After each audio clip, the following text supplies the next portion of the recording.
I want them. So this is the end. And now I give word to Amy. And I want you to know that your comments are welcome and your questions are welcome as well. Thank you very much.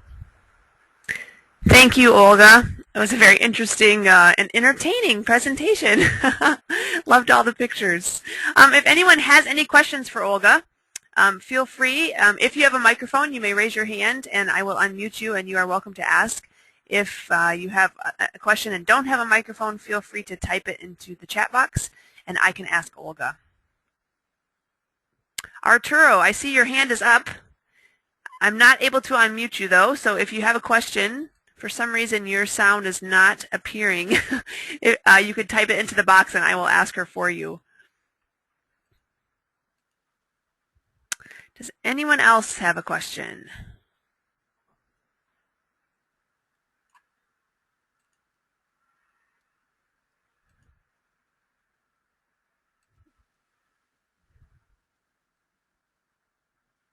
Okay, Olga, I'm not seeing any up. Hold on, here's one from Arturo. Is the quality statistics that you showed dependent on language or not? No, I guess not. No, this was just a simple question having to, simple answer. We did not expect anybody from certain country or dealing with certain language to give answer. So it does not depend on language. And I think it. I'm not sure if it really is supposed to depend on any language. I think it is quite similar with all the languages, regardless of what target language you're dealing and what language pair. All right, thank you for that. Questions? Thank you for that question, Arturo. And does anyone else have a question? Gavin, go ahead. Hello. Can you hear me? Yes, we can hear you just fine. Okay. I'm glad to get your presentation. That I'm actually a customer of a MLV, not an SLV.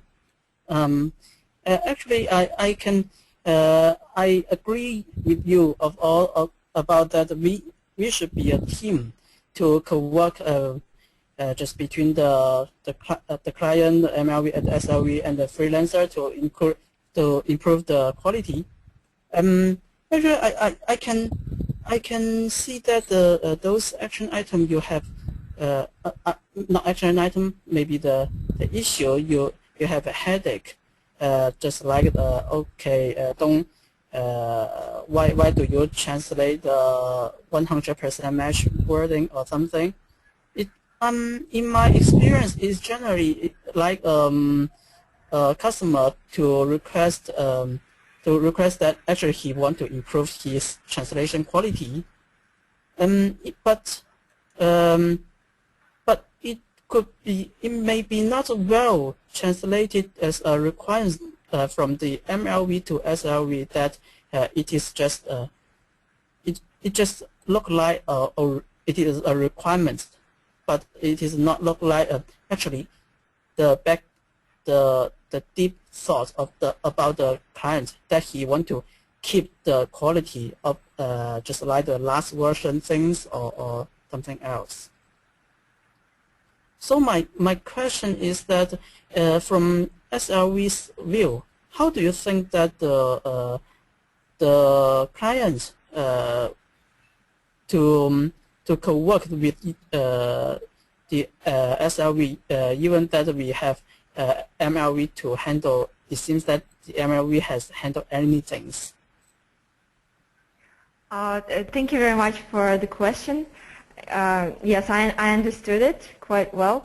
And, I think the most important thing is to talk to your clients about what they want. Because, yes, sometimes we know that, or sometimes we are aware that we will have to do this and this and this in the procedure of translation and after the translation. And if we are just aware of that, and if we discuss that with the client, and if we know what to expect, of course it is always better. because we can tell it. We can pass this to our translators as well and to our proofreaders, and we will know that this is the focus and this is what we should take care of in the first place when we're doing the translation.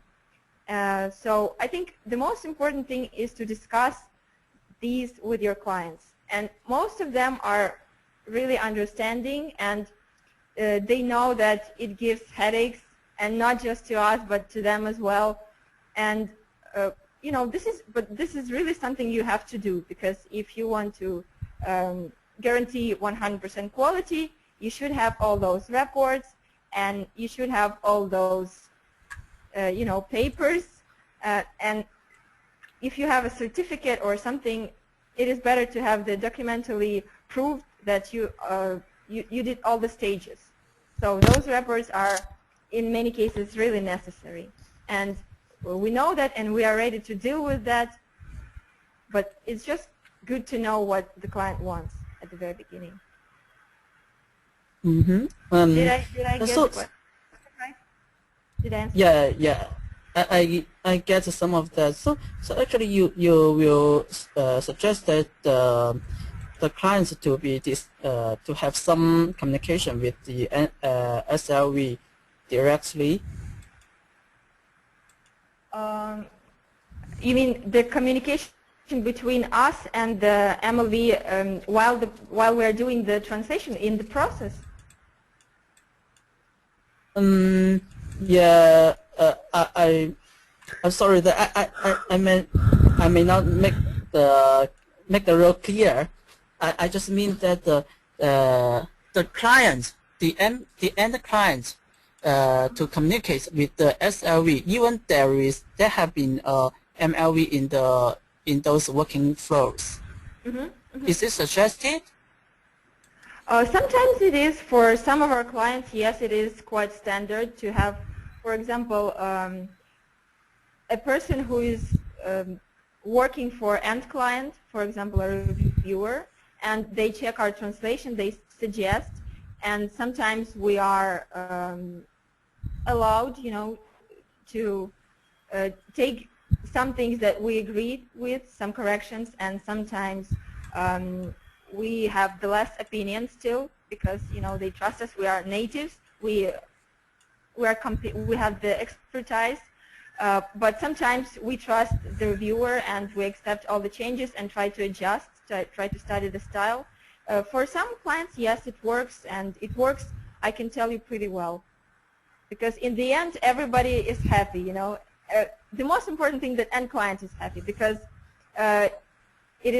we guarantee that the quality of translation and the style and all the instructions are followed and stick to.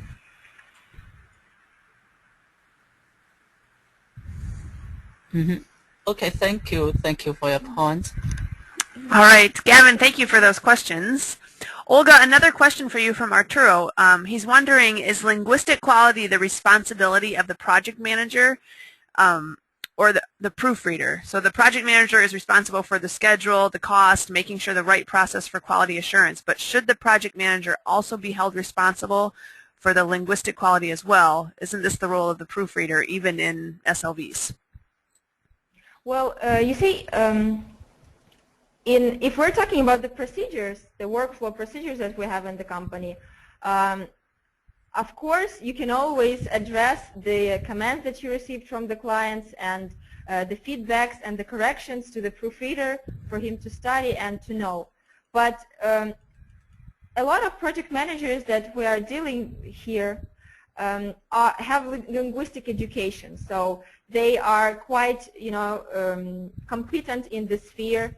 And in the workflow, we have spell check and QA consistency check, which are the direct responsibility of a project manager. So, but if we're talking about style, of course it is in competency with proofreader, because he has more experience in that. But if we're talking about small projects, I think I can take care of that. I feel pretty confident, because I have all the education. Why did I get my diploma? All right. Thank you. Does anyone else have any questions they would like to ask Olga? We did have one comment. Someone mentioned that there's an interesting book written by Umberto Eco about the relations between the translator and the author. I don't know if anybody's heard of this book, and I could, let's see. He says the quality of translation depends on the effectiveness of these relations. And so in this case, the quality of translation depends on relations between the SLV and the MLV. So if anybody is interested in hearing more about that book, you can email me and I can pass you on the information about it. I think I'll be the first in the list. All right. Any other questions?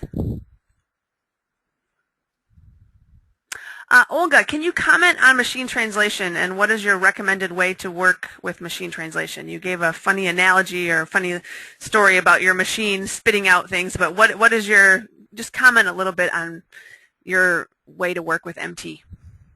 Well, frankly speaking, we did not have any practical experience on working with machine translation because Russian language is, quite specific. And if we do receive projects or offers with machine translation, we just simply tell, frankly, the client that our suppliers are not ready to work with this, and if they want to, and the only way we can help is to check this, but they must be ready that we will just simply have to retranslate this, because Russian language is quite specific, and it's more the language of how do you say? I forgot the word. I'm sorry. Not the language of rules, but the language of exceptions. So it's really hard to machine to work with that.